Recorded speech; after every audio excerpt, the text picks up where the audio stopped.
all to fill in a survey. I know you're going to hate me for saying that. The value of shooting, really, really important research. We've had one from 2004, and it quotes how many things, like how many jobs are out in the countryside. Did you know there's 74,000 jobs linked to shooting?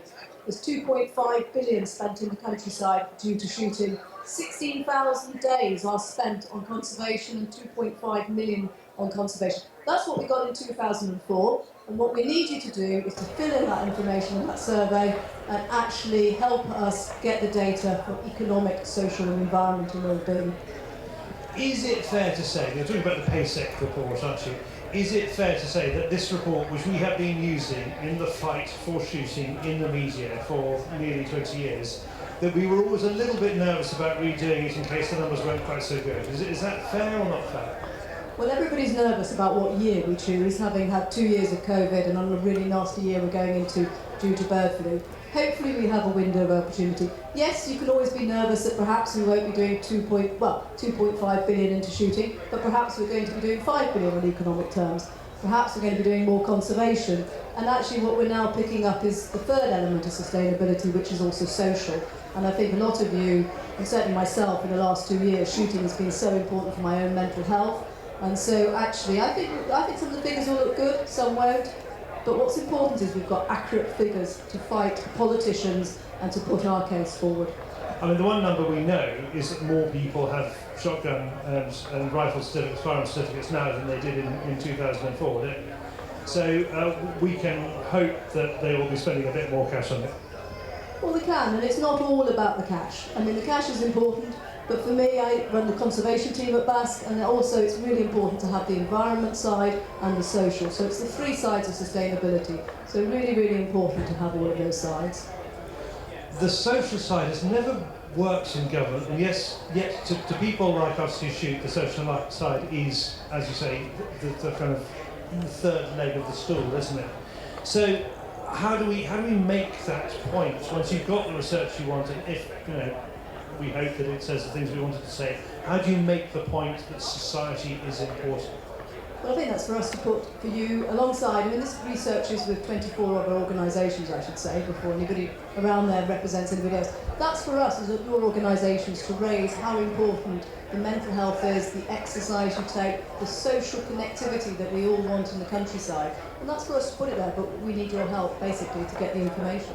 I think this, yes, we've got to keep banging that drum, haven't we? And just for the purposes of people here, is there a website? How do they do it? So, there are some cards in the audience, and Fizz, my able assistant over there, is going to pass them around. So please take them. We want anybody from beating, to trade, to people who shoot, people who just support shooting. Now this is target shooting as well as live quarry, so it's both.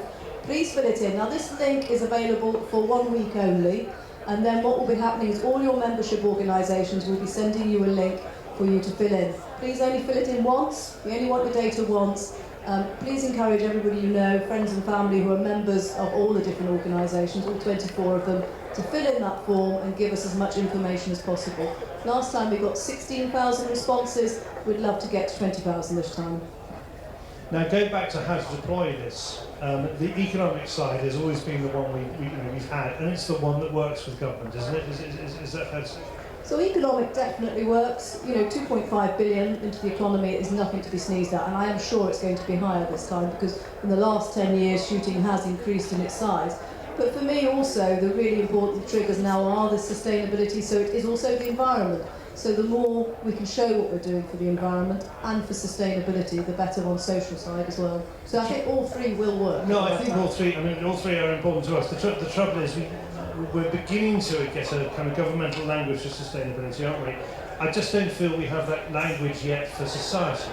They talk about big society, they talk about it a lot, but look at the experience that small groups have had in the past. Whether it's the miners in the miners' strike, the fox hunters ahead of Tony Blair's ban, both of them made the case for society and both of them lost.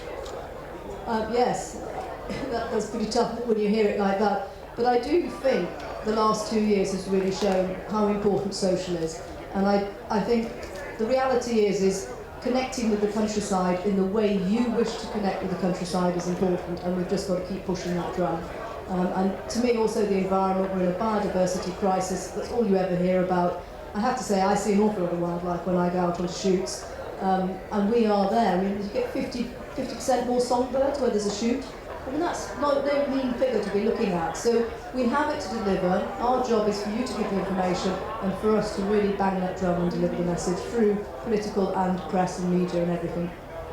We had Jonas and the Environment Bank on the stage earlier on talking about how the government is beginning to kind of quantify natural capital, that is, how much worth we should attach to the environment.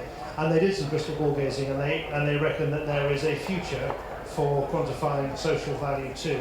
So we're trying to fiddle these three things together. I think it's not fiddle. Fit. I said fit. Fit, sorry. Not fiddle, I said fit all these three, sorry, my enunciation. Fit all these three things together. So if that's the case, I mean, how far ahead are you looking for this research? How long will we be deploying these figures, do you reckon? So the last figures were for 10 years. So we did this in 2004. This research we hope will come out summer 2023, which obviously helps us influence the next Labour government. I'm hoping it won't take us 10 years to do it again. As I lead on the project, I'm hoping we can find ways of keeping that information more updated so that we keep a more refreshed look at it. But it could have a lifetime of 10 years. This is a bit like the annual census we get done by government every 10 years. It's a really important check of what's going on. I mean, I think the last one did very well for 18 years. I mean, we're still deploying it as an amount. You've missed. There's been 2 of them. There was another one. Oh, I missed that completely. Yes. So we've had last 18 years of coverage. Yeah. Don't know which one I've been quoting then, but obviously it still works. One thing that they do hit us with on the economic argument is yes, but the famous yes, but this is only the size of a small steelworks or a shipbuilder on the tide or something like that. If we close that, nobody would care. And that is our problem, and I suppose again important to have the research to show the clout, because it's a trickle. Unfortunately, with every rural type of job in business, it's a small amount compared to a steelworks. But actually, what's important about shooting is the money is spent back in the economy where you are. So actually it's a real driver of the rural economy, and if we want to get levelling up in this country, they have to accept that there are different ways this is done in the rural areas, and shooting is one of those drivers. Whether you run a small hotel in the winter which relies on it, whether you're a beater or picker-up who wants the social side, it's an absolute cement and glue. There are so many people who go out shooting that I meet, and it's all about what you can do in the winter and enjoy the countryside for them. One of the things which I don't think the government is capable of understanding, partly because it doesn't seem to apply so much to urban Britain, is the idea of social fabric. So not just society, but how we all interact together. Now, I would love us to be able to make the argument that we are a sport, a way of life that is interlinked with all of us who live there as well. Is that a possibility? I'm making this up as I go. I think the problem is how do you show lots of small groups working together for the social fabric? Probably going a step too far for this research, but it's certainly something to think about. Because I think what you think about is most people stick to the same groups that they work with, but then actually when you look at shooting, people do hop across syndicates. If you take wild farming clubs, for example, they have a huge social credence. But then you go to deer stalkers and they love to be on their own, don't they? I mean, I think they obviously just love their own tart space, so they're not quite so good for the social fabric. Okay, let's go on to gun dog owners. No, let's not. All right, you're handing out a card. It's for 1 week only. Then they'll get their organisations will get in touch with them. We're seeing this about the value of shooting specifically, aren't we? Are you at any stage keen to widen it out to other field sports, related field sports such as ferreting, for example, that kind of thing? No, this is about the value that shooting does. Mind you, ferreting can be involved in managing pests like rabbits, so in theory, if that's what you're doing, you can see that under the conservation link, you could put it there. But this really is about what your shooting activities do and deliver for you. I suppose what I mean is that there is a sense of holistic when it comes to all of our field sports, isn't there? Now, I'm not expecting you to say that you're in charge of the fox hunters as well, because otherwise Tim Bond will get very cross. But what I'm saying is that as country sports as a whole, of which shooting is the biggest money maker, you're looking at that. That's your remit. We're looking at that remit, yes.